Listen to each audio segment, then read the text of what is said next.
And thank you for joining SailPoint NEY on our webinar, Workforce Continuity in a Time of Crisis. I'm Kirby Agee, and I'll be your moderator today. Joining me is Jacqueline Brinkerhoff, Senior Product Marketing Manager, and Sam Tang, Managing Director, Chief Identity Architect at EY. Additionally, we'll have a special guest speaker today, Dave Berg, America's Cyber Leader at EY. Without further ado, I'll go ahead and hand it off to Jackie. Hi, thank you, Kirby, and appreciate that. So let's go ahead and just cover the agenda for today. And again, welcome everyone for joining us. So we have a special guest, as Kirby mentioned. We have Dave Berg from EY, and Dave's going to be providing us a keynote of the client perspective of what EY's been seeing throughout these times. And then we'll go into some deeper details and information regarding between SailPoint and EY, what we've been seeing in the market, especially during the last few months, and what organizations should be doing today to be able to continue navigating these interesting times. And then also how to actually put a plan and start moving forward as we move through all of this. So with that, Dave, thanks for joining us. I'm going to turn the time over to you. Wonderful. Thank you so much. And it's a pleasure to be here today. And what I wanted to do just briefly is share some perspective based on feedback that we have heard or seen working with our clients, principally in North America, but many of them are large multinationals that operate all around the world. And it's very interesting, a shock to the system like this COVID shock can be the event that enables businesses to really re-examine themselves in many ways. And we certainly have seen that, I think, in a couple of respects that tie directly to the relationship that we have with SailPoint involving secure collaboration and authentication using a variety of different technology platforms.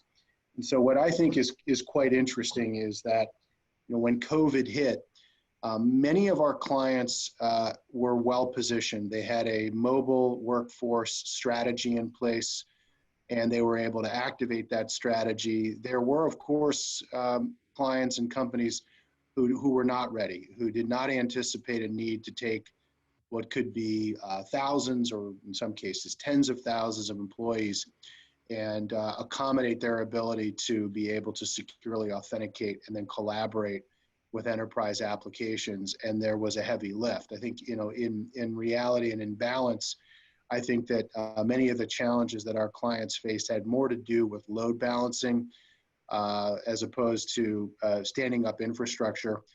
But I think that story changes when you go down into small, mid-sized companies who just may not have had a plan and there was a lot of technical work and a lot of on-the-fly decisions made about technology, which has today, I think, some lasting risk residue that we'll have to pay attention to, which is really looking at the technologies, looking at the security of the communications, the security of the movement of data from endpoint into application, outside of the application back to endpoint, and perhaps the persistence of that information. I think the other areas that I think are very important and are likely going to be areas of focus now and for the next few months will be, for example, enabling secure authentication to manufacturing environments. So moving away from having to have a human being physically at a workstation managing a particular machine or a process, but recognizing the fact that we will likely see additional waves of COVID either in the fall or beyond that, that there may be a need to be able to manage that type of manufacturing environment at scale without having the ability to have a human being present again at a site. So I do think that the summertime is going to be a time of examination of where it would be possible to enable those kinds of business processes.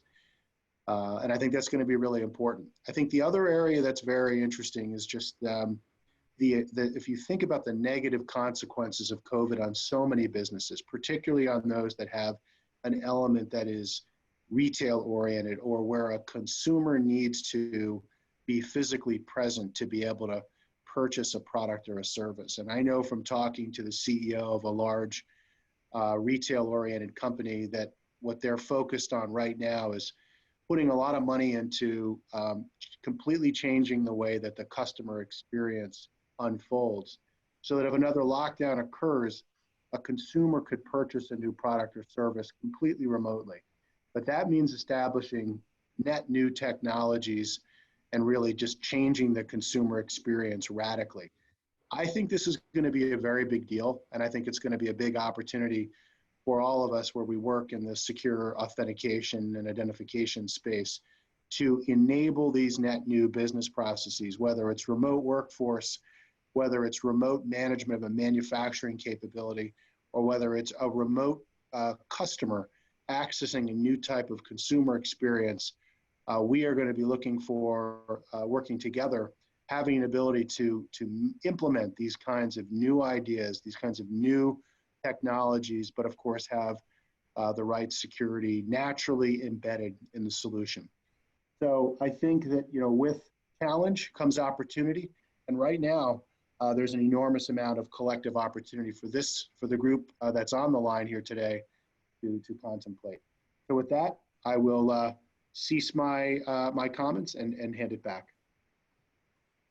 Dave, thanks so much. And yes, a lot of great information there. And through a lot of this chaos, I guess is what you could call it, there is always opportunity for, you know, new concepts, new innovations, ways to change. And so thank you. So let's drop in and take a look and cover, you know, from a SailPoint and EY standpoint, what we've been seeing out in the market. And over the past couple of months, we've certainly been seeing a lot of change, as you probably have, across every industry, every country, organization, and even every individual like you and me. We're all having to take on changes in the way that we work, as well as the way we live. And not only have we as workers experienced adjustments, such as having to work from our homes, but also if you're parents, you're getting to juggle being the teacher and the nanny and the dog walker and the cook, and, you know, and the list goes on. But one thing is for sure, we're all getting to stretch in some way. And as we've been navigating these interesting times, it's definitely has definitely stretched us. And so as we've been observing organizations now navigating their way through this crisis, we've seen some key areas of the business that have been pretty much common for most. First of all, digital transformation plans that have been either on the table or have been scheduled. When this happened, everything was immediately fast-tracked, or most things were fast-tracked and executed upon in order to facilitate supporting the needs of this work from home model and supporting the needs of the business and ensuring that the workers had the right access to the tools and the applications, as well as the data that they need to do their jobs. However, this hard left turn or hard shift meant that some apps that were traditionally delivered perhaps on site from their data center, for instance, email, we heard of like a company that had to stand up an email application almost overnight, and even some core business productivity applications, they all had to get stood up very quickly, and the workers had to get provisioned very quickly so they could continue their work from home. And in some cases, remote workers had to be provisioned with new or additional hardware, as well as VPN access, for instance, and access to these applications, including also collaboration tools like Zoom and the other suspects that we've been using that may not have been used previously. And if you can imagine, if you're in the IT department, the help desk calls were getting flooded and everyone needed access and people were needing to respond quickly. And so a lot of this quick, swift action really centered around provisioning access, provisioning the right access, and helping workers do things even like resetting passwords. And in many industries, if we look at healthcare, for instance, different industries really had to respond very quickly in different ways. So in the case of healthcare, a lot of what we saw was bringing on, you know, retired doctors or doctors and nurses that were perhaps not necessarily a payroll, but they had to determine how to quickly onboard them in volume, in bulk, with access to medical information and systems so that they could treat patients. And that was definitely a time-based pressure. And as Dave mentioned, there were other industries like manufacturing and retail that's been having to respond quickly by not only bringing on, contingent and temporary workers to help with the onslaught of demand for new production lines and keeping up with demands from consumers, but it also extended out to suppliers and vendors to ensure that these other types of entities that you may do business with were able to communicate and collaborate and access the systems information and the information needed to keep the supply chain flowing so that we as consumers could get things like masks and food and, dare I say, toilet paper and basic living essentials. So, and unfortunately, there's the other side of the coin where, and what we also saw were some organizations even had to find themselves having to furlough some workers and because of mandated restrictions. So ensuring things like access was making sure that was properly either given or revoked in the case of this example was now another challenge that had to get addressed very quickly. And as all of this was happening, it was interesting to observe how behaviors quickly shifted initiatives. Organizations who typically would have security as their top level priority, during this time, we observed that kind of switched due to priorities and the demands that I just talked about. And if you can take a wild guess, actions were taken in the spirit of maintaining continued productivity. And while security and compliance are still important, they may have inadvertently taken a back seat, if you will, for the time being. And this was seen as just get people access and the access they need so we can just keep moving things forward, which has been resulting in a lot of users, like the employees and the vendors and the contractors, perhaps being over-provisioned with access in some cases. So Sam, thank you for joining again and joining me on this call today. And I'm sure EY has been keeping in close contact with your clients through this time.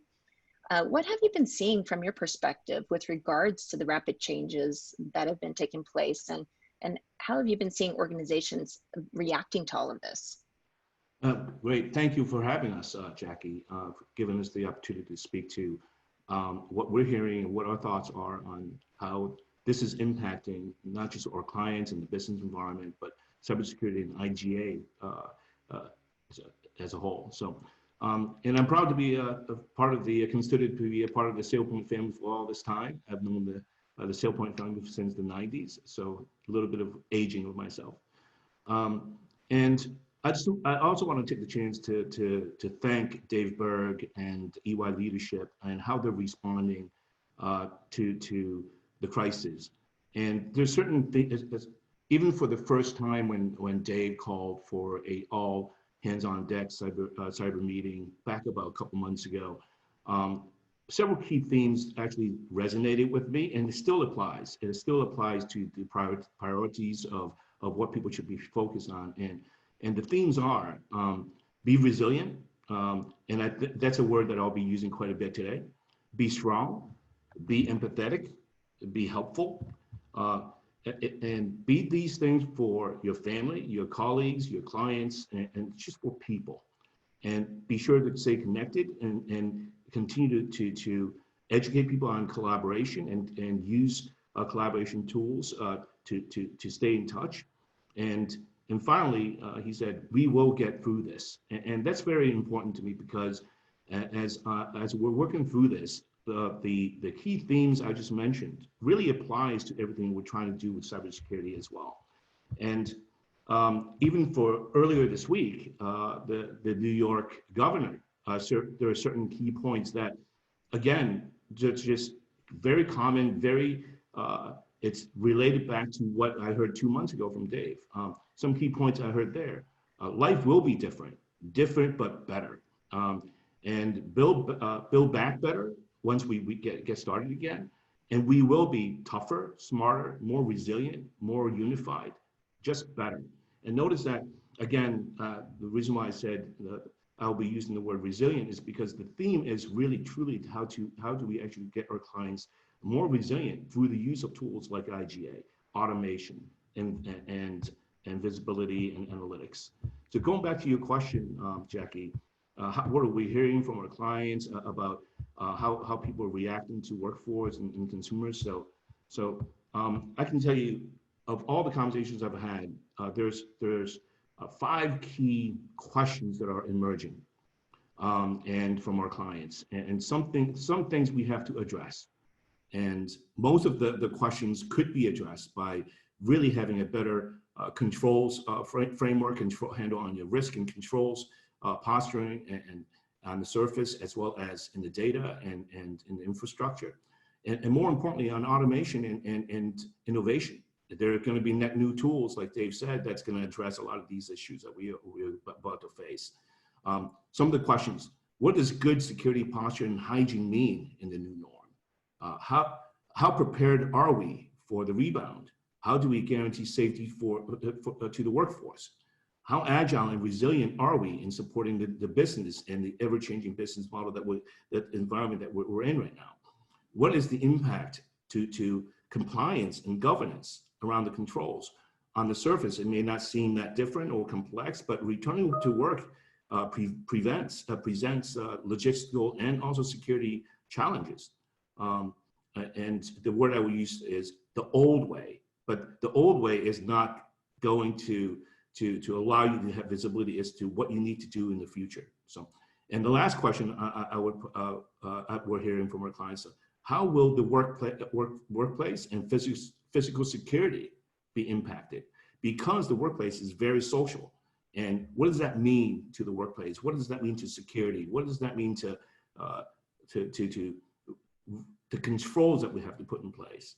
So we're going to cover a lot of these topics during the session. So with that, back to you, Jackie. Okay, sounds good. Thank you, Sam. And through all of this, we obviously have seen that there's some good news and some bad news as we're navigating all of this. And since I typically like to get the bad news out of the way when someone poses that for me, I was going to just hit on that first. So, again, looking at what's going on. The bad news is that the criminals thrive on change. Cyber criminals, they just capitalize on it. And if you think back to we're going to use your term, Sam, the old days or the olden days. Remember the days when thieves would actually steal in person, and they would typically take advantage of when things were in flux. So when the money bag would be leaving the bank and going into the truck, at least that's how I remember it from the movies, they would pounce and they would do their heist. But in this case, it's really gone to digital world. And so with the changes in the workforce that have been taking place, these cyber criminals have been taking advantage of that. And it's no surprise that workers or people, have been the new attack vector for quite some time. They'd rather actually steal a worker's credentials or a user's credentials and then compromise their account so they can gain access to the systems and data, just because it's so much easier to do that than breaking through the network perimeter, for instance. And they're using tactics like, the phishing emails and installing malware. And I've even seen some reports of some ransomware happening out there. And it really, is not shocking, unfortunately. And to validate this, I saw a study conducted by CSO. It was a pandemic impact survey that I was just sharing here. And they actually did this in March. And so it was done very quickly. And back then in March, does not seem so far long ago, organizations were reporting an increase in volume, not only the volume, but also the severity of cyber attacks. And I have a feeling that since this was done in March, that this number, the 26%, probably has steadily been climbing. And now that we're another month and a half into this. So Sam, how does this correlate with what UI's been triaging with your clients? Are they experiencing, a new wave of attacks and threats that haven't necessarily been seen before? Yeah, so the quick answer, Jackie, is that we always see new ways of how hackers attack. And if there's any group of people the hackers are absolutely very resilient. So that's what we're dealing with, right? So it's really, the real question is, how easy is it we're providing creative ways of how bad people and hackers are able to attack us? How do we stop that creativity that they actually, that's in front of them? Because of the remote nature, because of the business environment that we're in right now, it's absolutely exposing some things that we need to harden. It's exposing the controls, the weaknesses of some of the controls in some of our clients. And it's elevating the need for, especially going back to taking a look at some of the frameworks like NIST and ISO, to take a look at what the controls really mandate, and to seriously take a good look at that now. So I'll speak about a couple things here. As an example, I think you mentioned it earlier, is due to the nature of working from home, what we're seeing is that not only is it, before we're talking about bring your own device, but now it's actually use your own device at home. So it's, on the flip side of that, it's we're seeing some of our clients is that because of the nature of some of the things that the resources do, they're actually bringing office devices back home to be used, because that's they have to function, and the way they operate is that they have to bring devices back home as well. So and additionally, the elevated requirement for MFA and VPN. So those are the things that we're seeing right now that are exposing quite a bit. And the reason why I mentioned, and Dave mentioned, endpoint protection, and that's much more the case today. And to expand the requirement for the use of governance product, IGA products, and also privileged access. So, and for the enterprise though, it's for the purpose of continued productivity, we have been getting involved with things to look at from operational, security, financial challenges, but more importantly, how do we get the workforce back to work immediately? And of course, the VPN is one of those techniques. The two more points I want to share: awareness and visibility, and it's elevated quite a bit. And the phrase "we don't know what we don't know" is no longer acceptable. And this has created the requirement for people to consider analytics and intelligence and put that on top of the priority list, because especially now the movement to the cloud and people having access to the cloud, now the remote workers. So, and it's timely that SailPoint actually acquired some of the product, the acquisitions they made, which is the cloud governance services and products in Orcas and Overwatch ID as part. It's just very timely because the visibility of the cloud is very important. And the launching of Identity AI is very timely as well. And so, and the physical security, the last point I want to make is physical security. Logistics, physical workplace. Something I found out by talking to my Asia Pac and my EMEA counterparts, and I wanted to see how they're responding to physical security in general. And one of the things that they brought up, which I really didn't even think that would be important, are elevators. How do you actually operate the elevators where it's only one or two people that's available, that's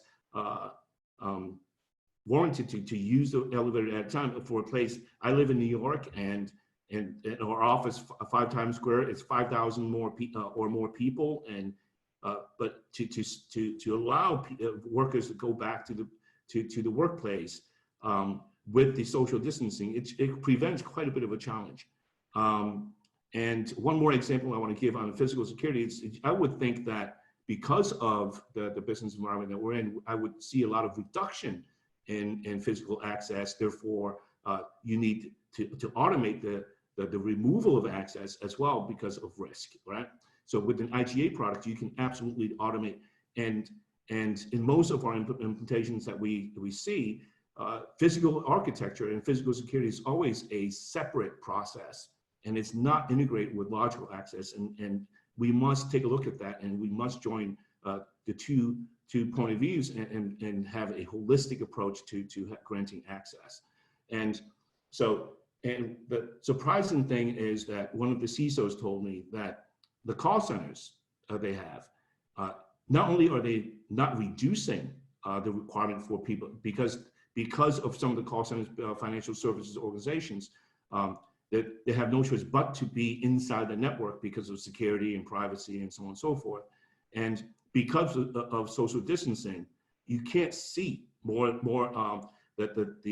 arrangements as they would in the past. So the distancing has forced people to actually even expand on physical access.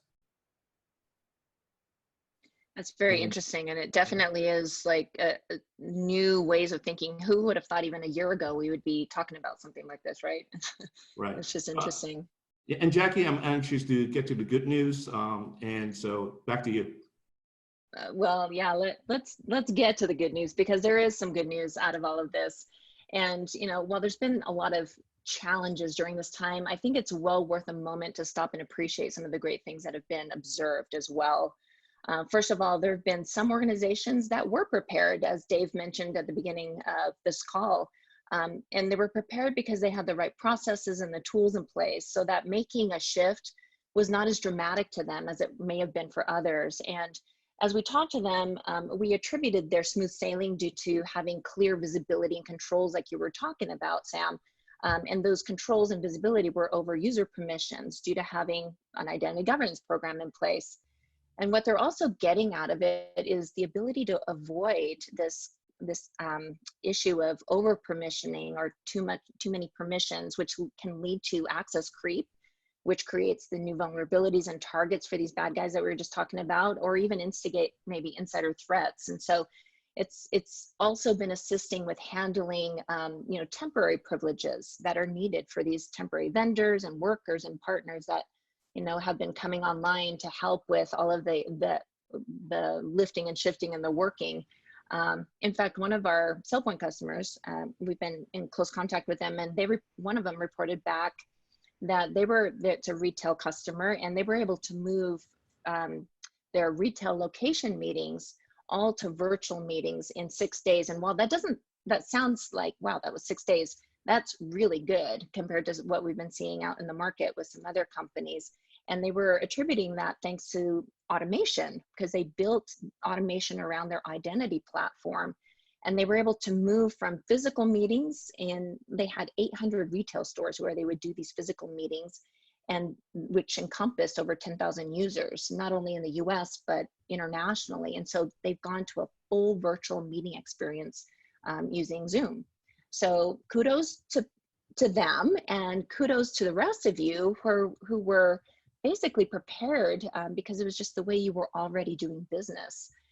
So Sam, in some ways, it's exciting to see how IGA is really coming forward as this game-changing component that's allowing organizations to be more strategic through times like this, rather than having to get stuck in the mire of manually addressing, and provisioning workers that are shifting, and processes that are just, that addressing a distributed and remote work capacity.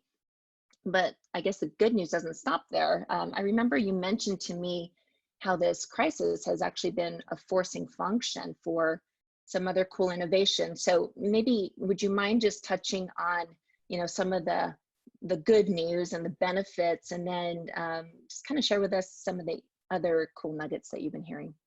Great, thank you, Jackie. So with that, I would like to give one of my colleagues a plug. And one of the key themes that Dave had set forth for the practice and the leaders of the practice is to focus on helping people. Make sure that we continue to find ways to help our clients, help our people. So, and Kaushal Patel and his team, he's one of the IAM leaders in the practice as well. And his innovation is how to better equip and better help hospitals in managing crises like this. And it started with his sister actually invented a helmet as a form of a replacement for the legacy ventilators, where it's actually less impact on your body, on your health, where it doesn't require any tubing to go into your lungs. So, and she was actually featured on NBC News a couple weeks ago. And also, Kaushal, his wife, is actually a doctor and physician at a hospital, and she's right now personally in charge of treating 20 plus patients, coronavirus patients. And you can imagine the frustration that she goes through, some of the emotions that she goes through, but more importantly, the frustration, it got to the point where she can't find any devices that are needed. Even she can't really find logistics as to who is assigned to ICU rooms and beds and devices and ventilators and so on and so forth. And Kaushal took this and said, you know what, we can actually include AI intelligence in correlating all this stuff and be able to present to a holistic view as to how to manage logistically all the things that are needed to be managed inside an environment like a hospital. So if you treat, so this is where I am going to be teaming up with Kaushal to put an IGA spin on it, where what if we treated the devices and the beds as entitlements? So what if we did that? And now you begin to see, now we can actually take advantage of this AI that Kaushal is building, the correlation that he's building, and the algorithms that he's actually putting together, and be able to actually make the AI actionable in conjunction with a product like IGA. So again, I'm very proud of what Kaushal is trying to do, and taking advantage of innovation and really making a difference, a positive difference in the crisis that we're in. So with that, back to you, Jeff. Okay, thank you. It's really cool, and it's really neat to start seeing a lot of these innovations. Again, you know, through chaos, some really cool things are birthed, and innovations, we get creative. And so it definitely, there's a lot of silver lining that's coming from it. And it's really interesting, Sam, to hear how you're starting to, you know, integrate IGA and the whole concept of access and, you know, authorizations and such. So that's really exciting. So let's move forward. And now that we've been in the thick of things, some would think that, okay, all of this is now behind us now, but, you know, as Dave mentioned, we may be experiencing some additional waves coming forward. It's like, you know, navigating a sea of change, there's going to be waves. And so really, I think the real work just has started and just begun. In fact, really all of this has surfaced a lot for organizations and shined the light. And so organizations are having a realization of where their gaps are existing. So I wanted to share this. So SailPoint conducted a study last year and found that, this was before the crisis. So last year, when we did our survey, we found that there were only 8% of organizations that had a completely 100% fully automated provisioning system in place, 8%. And so, but 50% of the organizations we spoke to had about maybe half of their applications under an automated process, provisioning process. So if you think about that and what life may be looking like or has been looking like for these poor IT departments that exist in the other companies that don't have anything automated, and especially their help desks, you know, they've been having most likely to have to provision new access manually, and or maybe using scripts. But again, it's probably been very overwhelming for them. And what we found is that workers, like I mentioned earlier, may be receiving more access or permissions than they really need. And it's all in the spirit of maintaining productivity. And with only 35%, if you can see that, of organizations really actually monitoring and governing access, this really creates a huge security gap that really should be looked at straight away. And so, Sam, it seems that it's pretty apparent that, you know, providing workers or vendors and contractors and partners with access, but specifically with self-service capabilities and taking those provisioning tasks and off the shoulders of IT is super important. But if we dig deeper and just follow those breadcrumbs to the applications and data that these workers are utilizing, we see that a lot of that's being served up from the cloud, like cloud platforms such as AWS and Azure and Google platforms.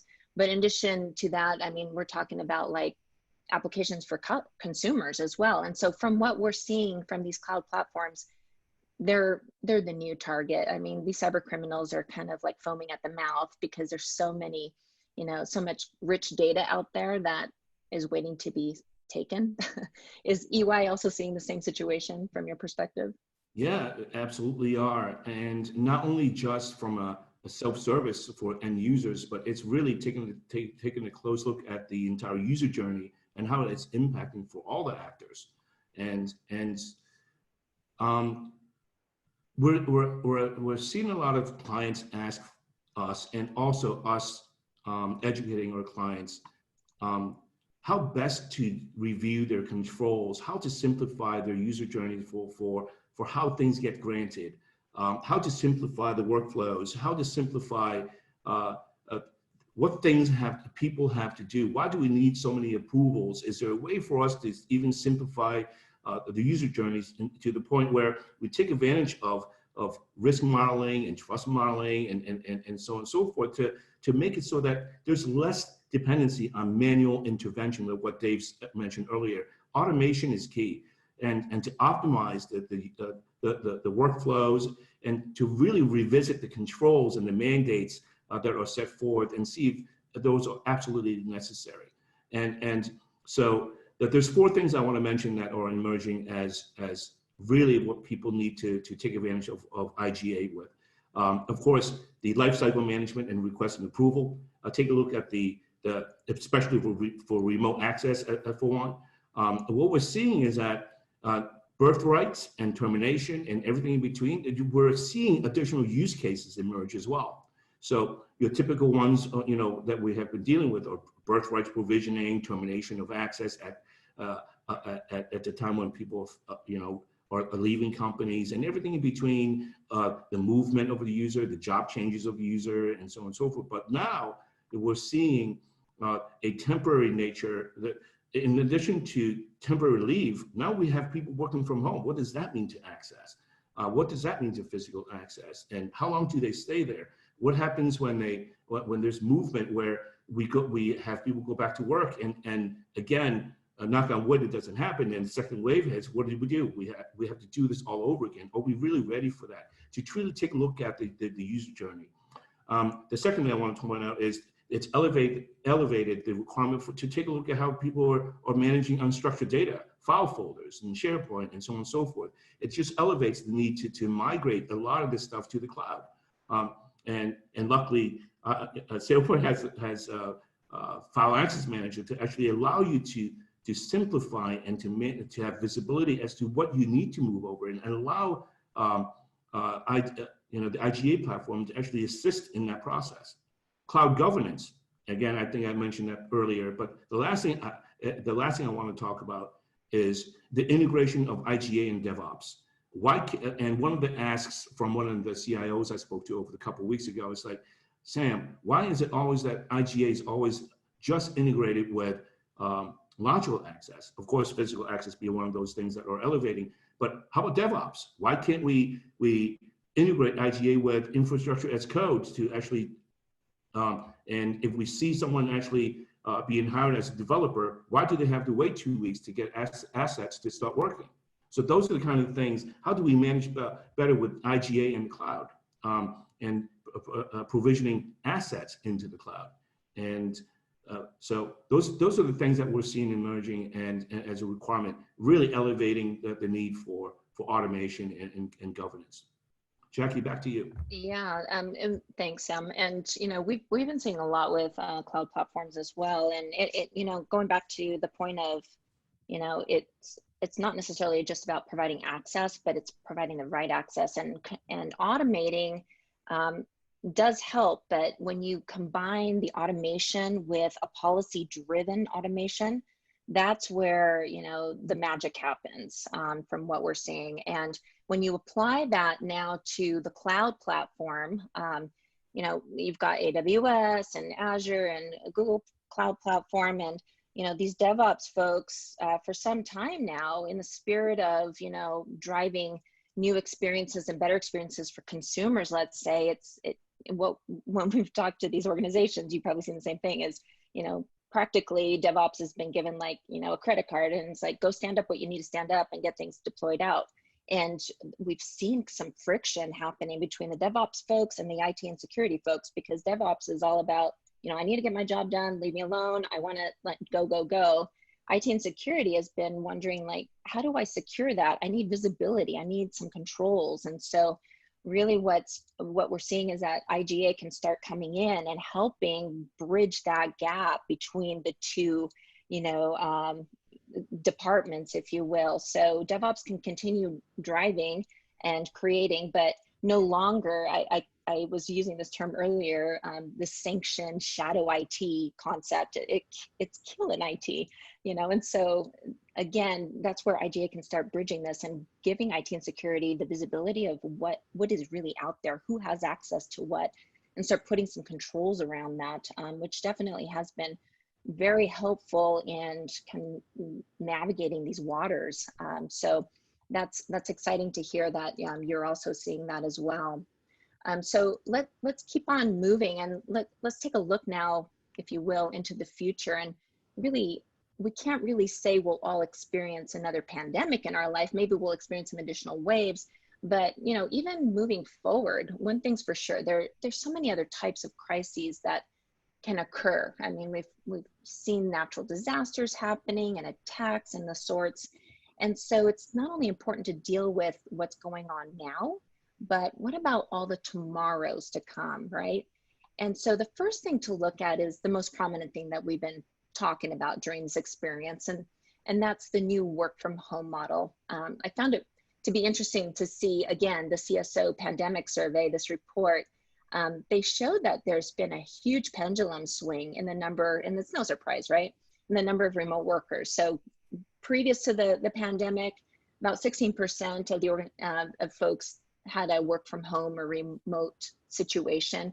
And now it's completely gone, to the other side, with 78% now working from home. So now, as I've spoken to various organizations, it really sounds like many were either not open to allowing their folks to work from home due to, a number of reasons. One of them, I was hearing a report the other day, and they were saying, well, we don't know if they're actually being productive and working. So there's some of those other aspects too. But now with this required shift, a lot of organizations are starting to experience, what it's kind of a good pilot test, if you will, if you want to call it that. And so they can realize, some of the upside benefits that may not have been apparent to them earlier, one of which could be greater productivity and collaboration, which may have been a surprise to a lot of folks. And dare I say, perhaps even some potential long-term cost efficiencies could be happening, like with, reduction in real estate costs and things like that. But what it comes down to too is I'm hearing workers are actually experiencing a little bit of a shift in like their work-life balance and feeling happier at home and being able to kind of balance their life in that way. So Sam, what is this looking like for organizations that you're working with? Are they becoming more open to this work from home model? And what about those that will be, you addressed and talked about, this whole concept of coming back to work. So maybe even go down a little bit deeper as far as what reentry might look like for these people. Yeah, and if you ask people 4 weeks ago, everybody would say, yeah, they're open because they're getting used to working from home. But if you ask people today, it's not only are they open, it's actually going to be a preference. And so that's going to drive a lot of the remote worker, and the remote nature of what we do is going to be a norm. It will be the norm. It has to be the norm because right now it's the crisis that we're in. It's still not. I know some states are starting to reopen, some countries are starting to reopen, but once the second, knock on wood, if a second wave hits, we're going to be back to square one, and people are going to be forced to really rethink the remote nature of what we do. And I just want to point out, if you haven't done so already, we have seen a lot of our clients done this. They have included, and we have done so in our cybersecurity practice as well. We have included crisis management and facilities management as part of our key stakeholder when it comes to cybersecurity. And they're going to drive a lot of the thinking, a lot of the preparation, a lot of the resilience that we need to really be thinking about going forward. Until a vaccine is readily available, I don't think there's going to be a guarantee and for people to feel comfortable of returning to work. And when I was speaking to crisis management from the UK office and physical security, I want to point out 5 things. I'm sensitive to the time that we have, Jackie. So 5 things I want to. Logistics for reoccupancy.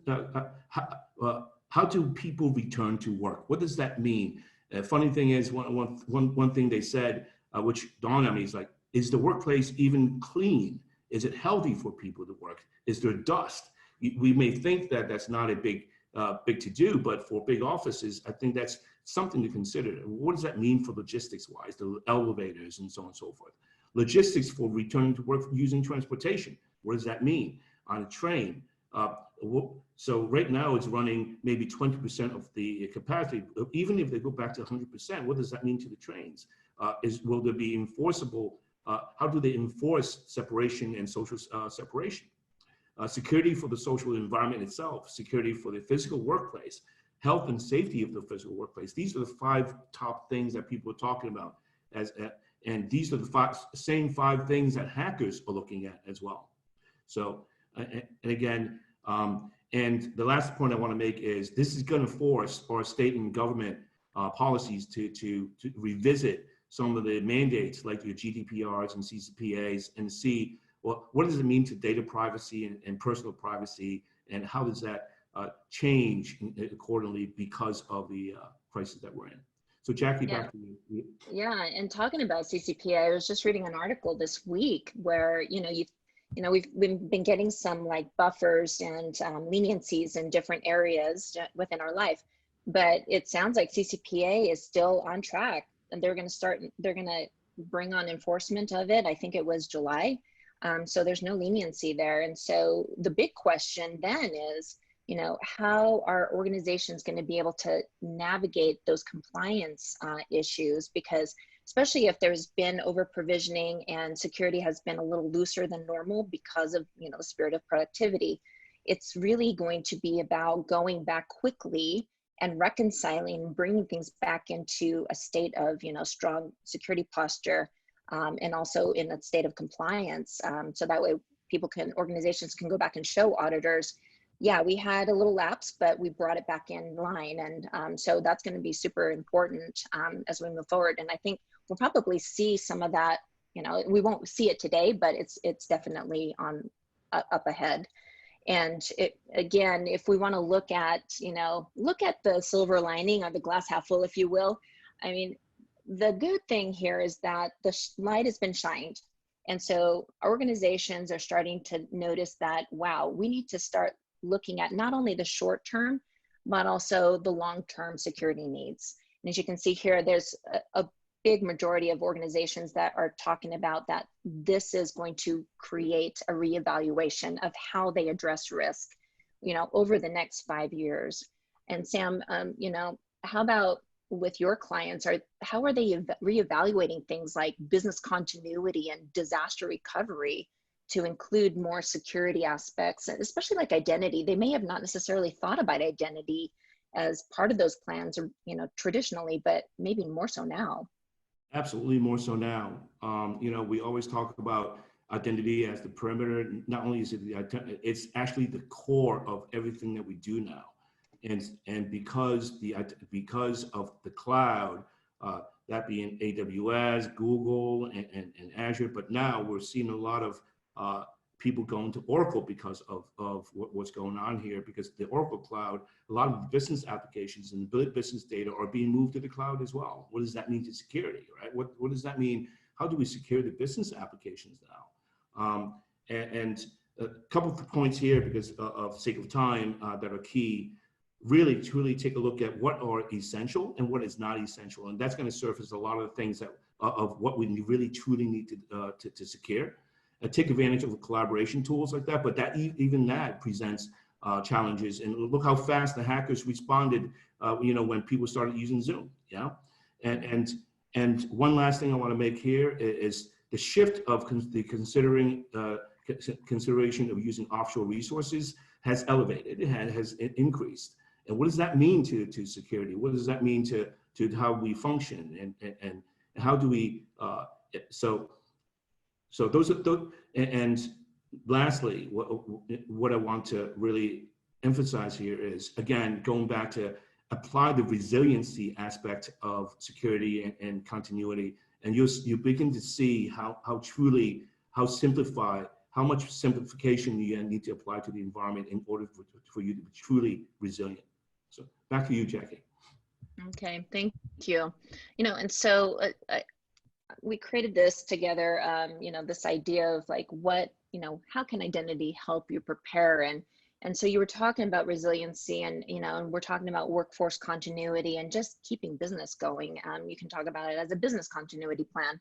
And so the way that identity really comes into play is, we talked about visibility and controls, but in addition to that, I think, Sam, you were talking about intelligence earlier. And so there's so much that goes on and so much to be done that it's beyond the human capabilities. And so, using an identity program that has a rich set of AI and machine learning to help do the heavy lifting is key. And so that way you can get control over things. So you can start seeing where those risky areas are, and then being able to use your human resources to then go, address those issues. And so it definitely, I'm excited to see that it's starting to become more of a board level discussion, and they're starting to realize how integral it can be in being able to be prepared, especially if there's, another wave coming. Sam, I know EY sees identity being used in so many use cases. I'm just going to take you to this next slide, where maybe if you don't mind just kind of giving us an overview of like a recap of what else you might be seeing. Yeah, just a recap and quickly here. So I just want to point out a couple things here, and resiliency, agility, and intelligence. I'm going to start with intelligence, because before you can really have resiliency and agility, you must have intelligence. And the more you know about the environment, the more you know what you're really managing, the more you can detect bad behavior and bad actors. And the more you integrate that intelligence as actionable, the closer you're going to get to, and especially with integration with IGA, where you can actually automate a lot of the intelligence and the things that you find.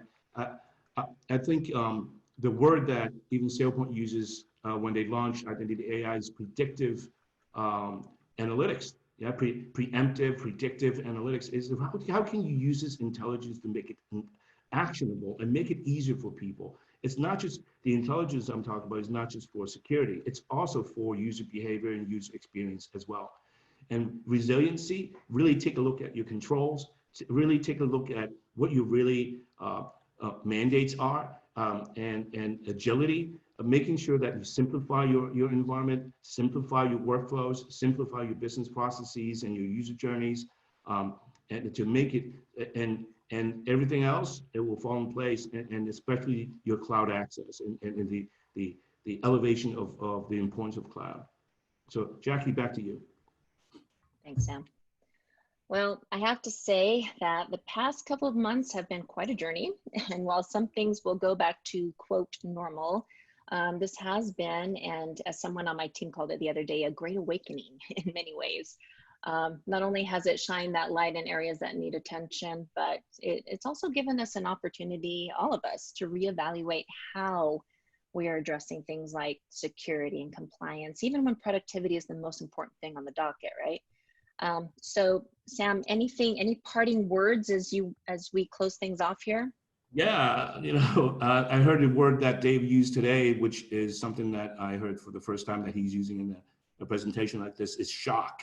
I think there's a lot of shock with people, a lot of shock and emotions going around. But so again, to read the word that I use a lot today, be resilient, endorse collaboration, embrace empathy, and finally, stay safe and healthy. Back to you, Jim. Yes, yeah, and stay, and that's really bottom line is let's all stay safe and healthy. So I wanted to just thank you for joining us today, And we have a lot of great information out on our website. And I believe that once we finish this particular recording or webcast delivery, that the website will direct you to this page. So you can go view and peruse on the additional information and content that we have out there. So Sam, thank you again on behalf of SailPoint. Thank you for joining, and appreciate our partnership and all that we're able to provide. And again, thank you to our listeners for attending today. And we would love to hear from you, and any questions that were submitted through the Q&A. Since we're running out of time, we will get back to you individually. Thank you again. And as Sam said it, stay safe and healthy. Thank you, Jackie. Bye-bye.